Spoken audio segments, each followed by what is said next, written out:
से महाराष्ट्र के राजनीति में एक भूचाल आ गया है।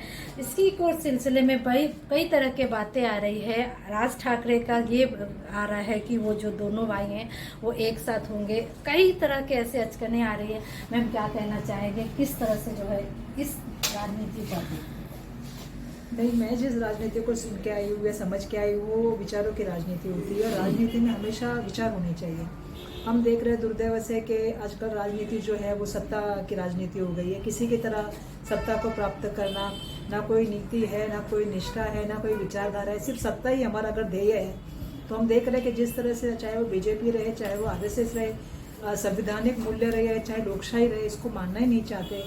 और कल के जो हुआ शपथ विधि, उसके माध्यम से तो कहीं ना कहीं हम निशब्द हो गए कि हम राजनीति में आए हैं और हम राजनीति को कुछ अलग समझ के आए हैं। आज अगर कोई युवा राजनीति में आना चाहता है या कोई अगर सोच रहा है कि मुझे कल राजनीति में बदलाव करना है, तो इसके लिए सबसे बड़ी बात यह है कि अगर विचारों की धारा नहीं होगी तो कहाँ हो जाएगा। और राजनीति में पता ही नहीं चल रहा है आज कौन कौन सी पार्टी में कौन जा रहा है। तो कहीं ना कहीं लोगों भी सबसे चीज़ें समझ रहे हैं। लोग बिल्कुल होशियार होते हैं, लोगों को मालूम है कि राजनीति कहीं और जा रही है और ऐसी राजनीति किसी को पसंद नहीं आती। लोगों को राजनीति वही पसंद आती है क्योंकि लोग जानते हैं कि हमने जिस आदमी को चुना है उसकी विचारधारा को चुना है, उसके काम को चुना है। और मुझे ऐसा लगता है कि दिन ब दिन जो राजनीति, हम गंदी राजनीति कह रहे हैं, वो लोग समझ रहे हैं। और आने वाले दिनों में लोगों को पता है कि कांग्रेस पार्टी एक ऐसी पार्टी जो बीजेपी के खिलाफ लड़ रही है।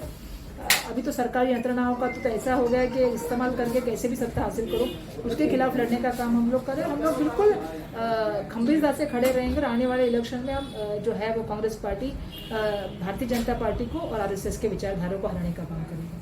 ताई, जिस तरह से देखा गया है कि शरद पवार को जो है राजनीति का चाणक्य कहा जाता है, बहुत सुपर माइंड है, उनको कोई मतलब कहाँ कब कौन सा स्ट्रोक खेलेंगे किसी को पता नहीं चलता, बट उनके साथ भी कहीं ना कहीं जो है धोखा दिख रहा है। क्या नहीं, मुझे ऐसा लगता है कि इस मामले में जो है वो बिल्कुल जिस तरह से राजनीति बीजेपी की तरफ से चल रही है उसको ऑपरेशन लोटस का नाम दिया जा रहा है।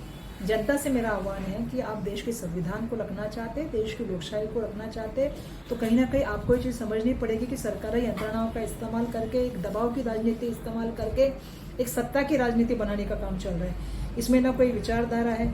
कल तक राष्ट्रवादी के साथ नहीं होगा ऐसे कहने वाले राष्ट्रवादी के साथ बैठे।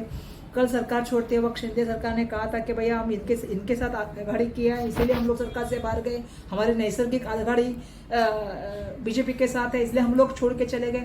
लेकिन अभी हमको दिख रहा है कि वो भी उधर उनके साथ में बैठे हैं। तो कहाँ की विचारधारा है ये? तो मतलब एकदम राजनीति कहाँ जा रही है मुझे समझ में ही नहीं आ रहा है। और मैं बहुत खुश हूँ कि हमारा नेता राहुल गांधी जी ये कह रहे हैं कि डरो मत, लड़ने का काम करो। और बीजेपी और आरएसएस की जो विचार है, जो दबाव की राजनीति है, जो डर फैलाने की राजनीति, सरकारी यंत्रणाओं को इस्तेमाल करने की राजनीति, उसके खिलाफ हम लड़ने का काम करेंगे।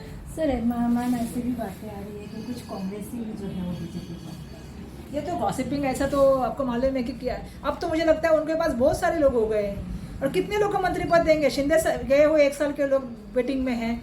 हाँ, भाजपा की महिला हमको फोन करके बोलती है वो वेटिंग में थी, अचानक से राष्ट्रवादी आ गए और मंत्री पद लेके चली गई। तो कहाँ कितने लोग को देंगे वो, और कितने लोग को सत्ता में भागीदारी करेंगे। और जितना मुझे मालूम है कि कांग्रेस के लोग स्वाभिमानी है, हम विचारधारा से जुड़े हुए लोग हैं, तो कोई भी हम में से एक भी आदमी नहीं जाएगा। तो जिस तरह से आपने देखा कि ताई का साफ कहना है कि कांग्रेसी जो है वो विचारधारा पे चलती है और इसको लेकर के वो कांग्रेसी जो है वो बीजेपी ज्वाइन नहीं करेगी। कैमरा पर्सन अमर के साथ संजय श्रीवास्तव।